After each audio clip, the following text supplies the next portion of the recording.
What's going on, guys? This is Gene Jensen, and it is officially day 2 of my practice here on Guntersville.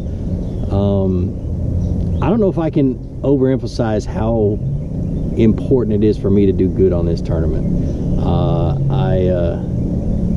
It's probably the only KBF tournament I'm going to be able to fish this year. I really want to qualify for next year's national championship.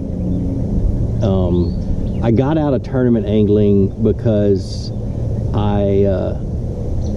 big boat tournaments just left a really bad taste in my mouth. It was so cutthroat. It was just, you know, it almost seemed like, and I know it's not true, but it almost seemed like nobody was friends when it came time for tournaments. And as I've gotten deeper and deeper into the community of kayak bass fishing, I realized that, man, these are some great dudes, and we all get along. I spent an hour and a half today at the boat ramp just talking to people, just, you know, talking about fishing, talking about life, and we've all become, you know, quickly become friends, and it's just a different feel. So I decided that it's time for me to get a little bit more serious about just coming out and testing my skills in tournaments, and seeing if I really have what it takes to do well. And so here I sit, and I got some really cool things to tell you, but watch this intro first.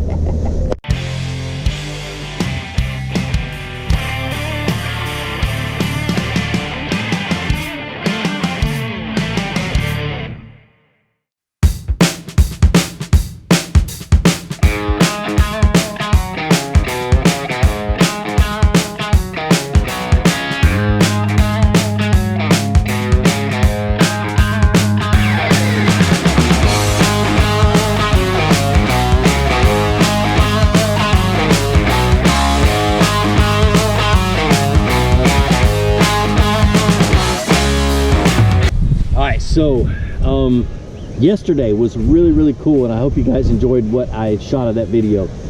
Cool thing happened after I got done with my my first day of practice video. Is I basically shut all the electronics down and went on search mode and just kind of went fishing. You know, I stopped worrying about filming. I stopped worrying about where the batteries were working and everything was working, and I just concentrated strictly on fishing. And I started looking a little deeper. I've got a great pattern in the lily pads. I mean, I know exactly which lily pads to look for. I got to a point where I was in like 2 or 3 acres of lily pads, and I saw this one section of it that just was a little bit thicker than all the rest of them, and I said, there's got to be a fish there. First cast, caught a fish. So I feel like I've got that figured out, and it's a really good solid pattern. I just don't think it's the winning pattern. So I went out deeper. And the way Guntersville's set up right now is you got the shallows, which have some of the, you know, you got patches of I don't know what they call it, primrose, which is a floating grass, which is a kind of a matted grass that grows early in the spring. And that's great. It's got fish in it. It's all guarding males and everything else. And it goes a little bit deeper, and then you have coontail and milfoil that's growing right now. And eventually in the summertime, the hydrilla will choke all that out, or most of it out. But deeper, you go deeper into 5, 6, 7, 8 to maybe 12 feet, and there's eelgrass. And eelgrass just looks like bank grass, just long blades of grass is all it looks like. Kind of a pain in the butt to fish, but it's grass nonetheless, and it's a little bit deeper. And so I said, you know what, I pulled up in this little area, and it was a huge flat, and it slowly tapered down into deeper water, and it had patchy eelgrass in it. I said, let me puddle around here for a little bit and kind of see. My first cast with a lipless crankbait, I got hammered by about a 2-pounder, so, you know, 18-incher or so, or maybe a 16-incher. But anyway, got and shook it off. It jumped a couple of times. I got it to come off, and then I made a few more casts, and I hooked into a big one, and it basically hooked itself. So I brought it to the boat. It was 20 inches. So I was pretty excited that there's at least one big fish there. So I changed my tactics a little bit, and I went on search mode in that area, and zigzagged back and forth, and making casts and everything else. And I caught a 21-incher, and I stopped, and I was like, I'm done. I'm leaving this place. And and basically went other places in the lake looking around. Okay, so I got a spot that has big fish. Now, day 2. I'm going to show you guys some of the tactics and some of the tricks that I'm going to be using out on the water. I'm not going to do any talking while I'm out in the 15 to 20 mile an hour winds that are going on right now, just because you guys won't hear it. But we're going to talk about what I'm going to be doing. I want to check this area. I want to check this whole section of the creek, and I'm going to do that using the Torpedo, and I'm going to troll. Now, what I'm doing is something I've done for a long time when I'm searching for fish and I don't want to catch them, and especially when they're in the grass, is I troll a lipless crankbait behind the boat, and I do it without any hooks on it. So I've got this lipless, I've got no hooks on it, and that way it doesn't get hung in the grass nearly as much. All I gotta do is just jerk it out if it gets, you know, buried in them, and it pops right out. And the only thing is I've got to know the difference between the grass and a bass, which is, you get bit once, you understand it. It's more of a solid hit. They shake their head and they hold on to it for a minute and then they spit it back out.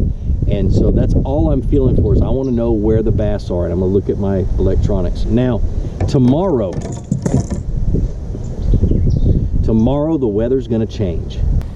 It is going to be slick waters, bluebird skies, post-frontal conditions, and so on. So I've got today to figure out where the fish are. So I've got an area that's got fish in it.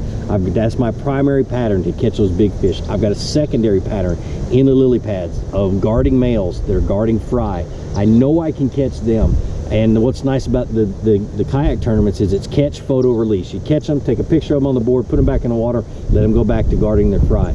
And so I really enjoy being able to do that and taking care of the fish. But so I've got an area where I've got 2 different patterns. I've got a good solid pattern where I catch a limit. I got a good solid pattern where I catch big ones. Just got to figure out what to do with it, but I want to expand this area. So I'm going to troll around back and forth in similar areas with similar depths, with similar makeup of scattered eelgrass, and see if I can find some more spots. Now tomorrow, with the weather changing, with it being slick and calm, I'm going to change the way I'm fishing. I am going to try a rattle trap. The water's a little stained, a little dingy, and so the bass will be a little bit deeper maybe, and they'll still be willing to hit a rattle trap. But tomorrow I'll be fishing finesse. I'll have a Mojo rig, which is basically a split shot rig, and I'll explain that tomorrow in the video. I'll have I'll probably have a Texas rig, and just stuff I can fish really slow and really methodical, sit still, turn off all electronics, make long casts, and just work the area totally clean as best as I possibly can. Carolina rig maybe. And I still have those lily pads to fall back on to go catch a limit. There are big fish in those lily pads. They just aren't as big as the ones that are out deep. And what has happened is most of these fish, I'm guessing probably 80% of the fish in this lake have already spawned, and these females have pulled out to that outside grass line, and they're cruising that outside grass line, and they're finding, it seems like they're finding thicker clumps of that eelgrass and kind of hanging out in it, and there's bluegill in there, and they're just feeding up and getting their energy back after a long spawn. I caught a fish yesterday, and I didn't take a picture of it. I felt so bad for this fish. I caught it up in the lily pads, and it was a female, and she had, all of her fins were bloodshot. She had stressed out so much during the spawn that she literally, the tips of all of her fins were completely bloodshot. It looked really weird. I took her off the hook, put her back in the water. I just felt bad for her. But so that's basically what I'm going to do today. Is I'm just going to troll around. I'm going to feel for bites. I'm going to check these areas and try to find more areas like this, just in case this one doesn't pan out. I think tomorrow, with the sunny skies, with everything else, these fish are going to pull a foot or two deeper. They're still going to be on that grass, but they may be on that deeper grass, so I'm going to spend a lot of time on my electronics. And I may even take that camera, and I probably will take it and put it right here and put it up against my electronics and try to talk into the microphone with the wind the way it's doing, but we'll see. All right, let's get to work. All right, so I was kind of thinking and planning about tomorrow and how calm the weather's going to be and everything else, so I grabbed my Mojo rig. I got an old video about how to fish this thing. Just a finesse rig. Threw it out in some deep grass, kind of drug it along about 2 inches, and I catch one. and it's a spot that I marked this morning. And tomorrow, actually I might do that today. I'm gonna run you over this spot. I know my camera's crooked and everything else is crooked. The wind's been blowing like crazy today. But I'm gonna run you over this spot and show you the Fishfinder what everything looks like and the differences in the grass and kind of what I'm looking at. Now that the wind's finally died down, I might be able to get some audio in. Not a bad little fish. I'm sitting in 4 feet of water, throwing to 9, bringing it up to 7, or throwing to 7. I'm getting bit on deep grass. And that's what I think is gonna be the difference tomorrow morning. I think I'm gonna be the only one, I hope I'm the only one doing it, so pretty cool. Sorry, the wind picked back up. I made another cast. I caught another fish. This is a good one too. I'm gonna stop fishing so I don't catch all my fish for tomorrow.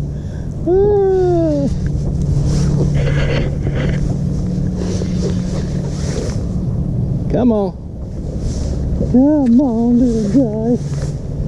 Come on, little bitty guy.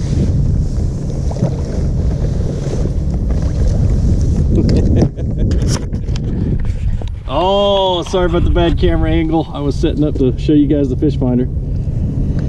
And the wind picked back up. Man. Crotch shot.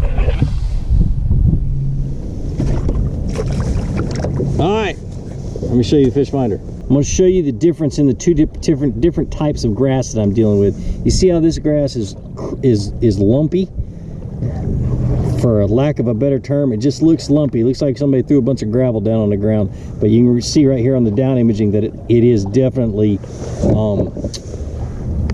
definitely grass. Now, look at this next grass coming up. See how it's cloudy? It's a different type of grass. This is cattail or coontail. This right here, these little long narrow patches, this is where I'm catching the bass. That all right there is eelgrass. Okay, and so you ask me, how do I know it's eelgrass? You know, how do you know it's eelgrass, Gene? Blah blah blah. You grab a lure that has a hook on it. I know you have one somewhere in your tackle box. Drop it down, hook a hold of that grass, and bring it up and look at it and identify it. So that's kind of what I did, is I went back and forth. You can see my trails all along here, and all those little triangles are where I saw the grass, and I just marked all of that grass. And now I just caught those 2 fish. I pulled up into shallow water and anchored down because it's blowing like crazy, and threw out there twice and caught 2 fish. I'm not going to make another cast. It's all going to happen tomorrow, and I will get back to you tomorrow. Well, like I always say, be sure to introduce somebody to fishing. Introduce them to my channel. Let me help you teach them how to fish. More importantly, get out of the water, go ahead and catch some fish, and have a great day. I'm going to go home, get everything ready, put a new line on rods, all this other crap you got to do before you fish a tournament. And I'll be back here at 5 o'clock in the morning, actually 4:30. So later.